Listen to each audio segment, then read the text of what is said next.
किसी ने बड़े कमाल की बात कही है कि दुनिया अगर आपको दुखी करे तो बुरा मत मानना, क्योंकि दुनिया उसी पेड़ पर पत्थर मारती है जिस पर सबसे मीठे फल लगे होते हैं।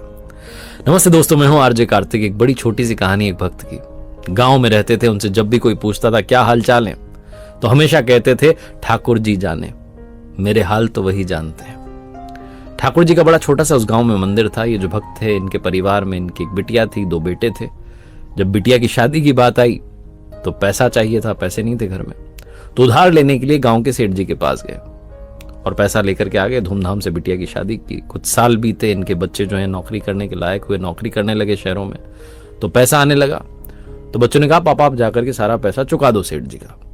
तो एक दिन सारा पैसा लेकर के गए और सेठ जी को कहा कि आपका सारा पैसा, ब्याज और मूलधन सब आपको मैं लौटा रहा हूं। सेठ जी ने एक पर्ची में लिख दिया कि आपका सारा पैसा मुझे प्राप्त हो चुका है। पर्ची इनको दे दी। जब इन्होंने पर्ची ली तो ये पर्ची को देखते रहे। तो सेठ जी ने कहा ढंग से देख लो, पढ़ लो भाई, मैंने लिख दिया सब कुछ। तो उन्होंने कहा साहब मुझे पढ़ना नहीं आता, मैं तो अनपढ़ हूं, आपने लिख दिया तो सही लिखा होगा। सेठ जी के दिमाग में एक शातिर आइडिया आया। उन्होंने कहा एक बार पर्ची वापस देना, मुझे साइन करने, हस्ताक्षर रह गए। सेठ जी ने पर्ची वापस ली और अब की बार नई पर्ची बना करके पर्ची पलट दी। उसमें लिख दिया कि पैसे अभी बाकी हैं। 2-3 महीने के बाद में सेठ जी फिर से इनके घर पर आ धमके और कहने लगे कि साहब पैसे लाओ, पैसे तो बकाया है। इन्होंने कहा पैसे लौटा दो दिए। सेठ जी ने पर्ची दिखा दी, ये लो, ये रही पर्ची, एक तुम्हारे पास एक मेरे पास, तुम्हारी वाली देख लो, उसमें भी लिखा हुआ है। इनका दिमाग ठनक गया। उन्होंने कहा सेठ जी तो धोखाधड़ी कर रहे हैं। बिना देरी के कोर्ट का दरवाजा खटखटाया। न्यायालय में जब जज साहब के सामने सुनवाई शुरू हुई तो जज साहब ने कहा कि साहब बताइए क्या सबूत है। तो उन्होंने कहा साहब पर्ची है मेरे पास, लेकिन इसमें तो उन्होंने खेल कर दिया, जबकि मैंने तो सारे पैसे चुका दिए थे। जज साहब ने पूछा कि अच्छा कोई था वहां पर जिसके सामने तुमने पैसे दिए? भोला भाला भक्त एक ही बात जानता था। कहा कि ठाकुर जी थे, उनके सामने ही सारे पैसे दिए। जज साहब ने कहा कि अगली तारीख पर ठाकुर जी को पेश होना होगा।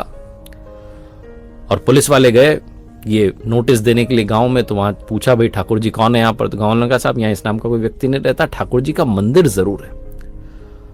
अब कमाल आप देखिए कि जिस दिन वो सुनवाई शुरू हुई, जो तारीख आई जिस दिन ठाकुर जी को आना था, तो जोर की आवाज लगी ठाकुर जी हाजिर हों, ठाकुर जी हाजिर हों।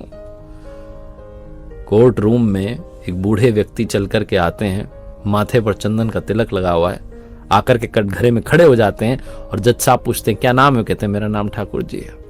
जज साहब कहते हैं तुम्हारे सामने पैसे दिए थे? बोले हाँ मेरे सामने पैसे दिए थे। जज साहब ने कहा सबूत क्या है?